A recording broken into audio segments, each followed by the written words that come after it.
હું છું અન્વી। સમાચારો વિગતવાર જોઈશું। વાત કરીએ વરસાદની અને મહત્વના સમાચાર સુરતથી મળી રહ્યા છે તેના પર નજર કરીએ તો સરથાણાની શુભમ સોસાયટીમાં ખાડીપુરની સ્થિતિ યથાવત જોવા મળી રહી છે।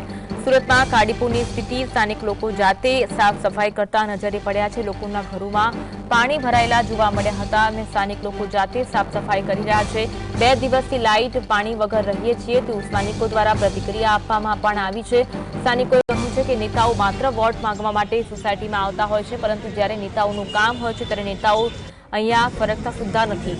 સરથાણાની શુભમ સોસાયટી ખાતે ખાડીપુરની સ્થિતિ યથાવત જોવા મળી રહી છે। હજુ પણ પાણી ભરાયેલી સ્થિતિ જોવા મળી રહી છે। લોકોના ઘરોમાં હજુ પણ પાણી છે અને સાફ સફાઈ કરવા જાતે જ લોકો મજબૂર બન્યા છે। સ્થાનિક લોકો જાતે સાફ સફાઈ કરી રહ્યા છે। સ્થાનિકો કહી રહ્યા છે કે નેતાઓ માત્ર વોટ માંગવા માટે આવે છે, પરંતુ જ્યારે તેમની જરૂર હોય, જ્યારે પરિસ્થિતિ બદતર હોય ત્યારે કોઈ સ્થાનિક નેતાઓ ત્યાં ફરકતા સુદ્ધા નથી તેવો આક્ષેપ પણ સ્થાનિકો દ્વારા કરવામાં આવી રહ્યો છે અને આ સાથે તંત્રની કામગીરી પર પણ રોષ વ્યક્ત કરવામાં આવી રહ્યો છે। આજ અંગે વધુ વાત કરીશું। સંવાદદાતા સાહિસ અમારી સાથે લાઈવ જોડાયા છે। સાહિસ, ખાડીપુરની સ્થિતિ જોવા મળી રહી છે અને સ્થાનિક લોકો પોતાનો રોષ વ્યક્ત કરતા જોવા મળી રહ્યા છે, શું કહેવું છે સ્થાનિકોનું? બિલકુલ તો ચોક્કસપણે 2 દિવસથી ખાડીપુરની સ્થિતિ જોવા મળી રહી છે અને એ સ્થિતિની વચ્ચે સરથાણા વિસ્તારના લોકો પણ હવે સામનો કરતા નજરે પડી રહ્યા છે। શુભમ સોસાયટીની વાત કરવામાં આવે તો સોસાયટીની અંદર પાણી ભરાવાની સ્થિતિ જોવા મળી હતી, એ પણ ખાડીપુરની। સૌપ્રથમ અન્વી આપણે ખાડીપુરના દ્રશ્યો બતાવવાના પ્રયત્ન કરી રહ્યા છે કે આ શુભમ સોસાયટીની બાજુમાં આ ખાડી આવેલી છે। ખાડીના કારણે, ખાડી ઓવરફ્લો થવાના કારણે શુભમ સોસાયટી સંપૂર્ણપણે ખાડીપુરની અંદર ગરકાવ જોવા મળી હતી। લાખો રૂપિયા અહીંના લોકોનું નુકસાન પણ થયું છે, કારણ કે સોસાયટીમાં કેટલીક દુકાનો પણ આવેલી છે અને દુકાનોના કારણે હાલાકી પડી હતી। બીજી તરફ અન્વી આ જે ખાડી બનાવવામાં આવેલી છે તે ખાડીના દ્રશ્યો જોવા મળી રહ્યા છે જીએસટીવીની સ્ક્રીન પર, કે જે પત્રો લગાવવામાં આવ્યો છે સુરત મહાનગરપાલિકાના કર્મચારીઓ, અધિકારીઓ દ્વારા। વરસાદના અગાઉ આ પતરા કેમ ને હટાવવામાં આવ્યા હતા તે પણ એક મોટો પ્રશ્ન ઉપસ્થિત થઈ રહ્યો છે। સ્થાનિક લોકો જણાવી રહ્યા છે કચરો જામી ગયો છે, પતરા હોવાના કારણે હાલાકીનો સામનો કરવાનો વારો આવી રહ્યો છે।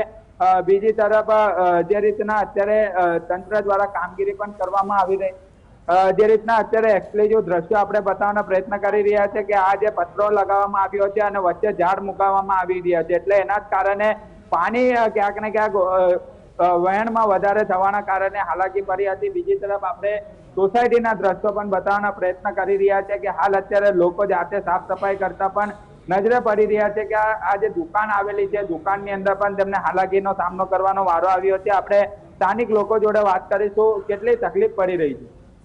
તકલીફ કાલ સવાર 4ના એટલા અમે હેરાન થવી જોઈએ એની વાત પૂછોમાં।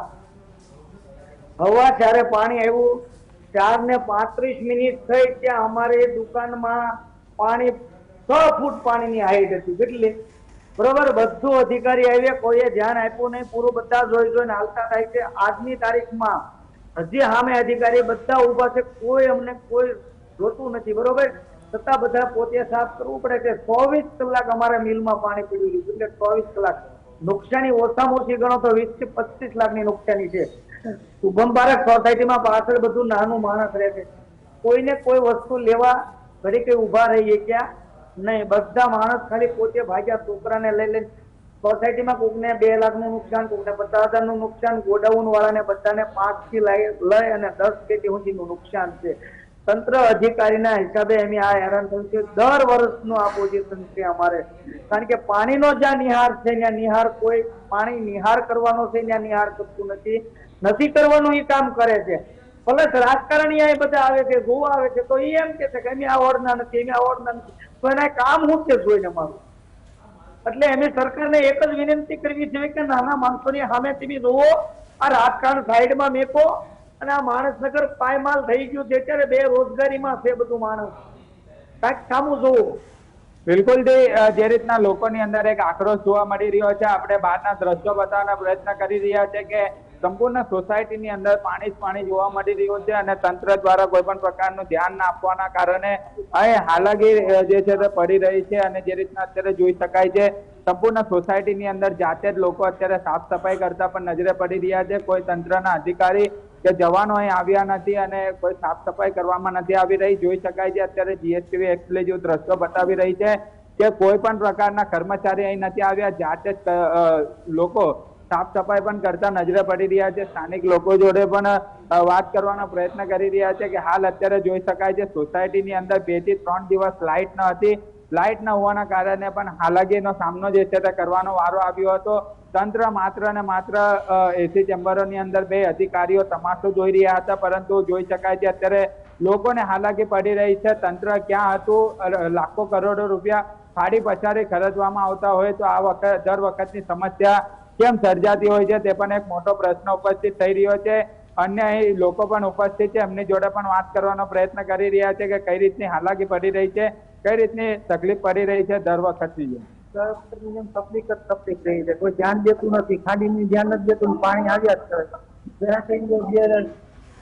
આવ્યું હતું અત્યારે પાછું આવ્યું અને આ એક આવી જાય તરત ઘડીક, કઈ ખબર જ નથી પડતી। બિલકુલ થી જોઈ શકાય છે અત્યારે લોકોના જે ગેસના બાટલા છે તે પણ અત્યારે ખભા પર મૂકીને લોકો લઈને જતા હોય તેવા દ્રશ્યો જોવા મળ્યા છે। દૂધ હોય, પાણી હોય, શાકભાજી હોય, લોકો ખાડીપોટની પરિસ્થિતિની વચ્ચેથી બહાર નીકળતા હોય છે અને બહારથી ખાવાનું લઈને આવતા હોય છે, પરંતુ જ્યારે લોકો જણાવી રહ્યા છે કે કોઈ પણ અહીં સ્થાનિક નેતા અધિકારીઓ કોઈ આવ્યા નથી।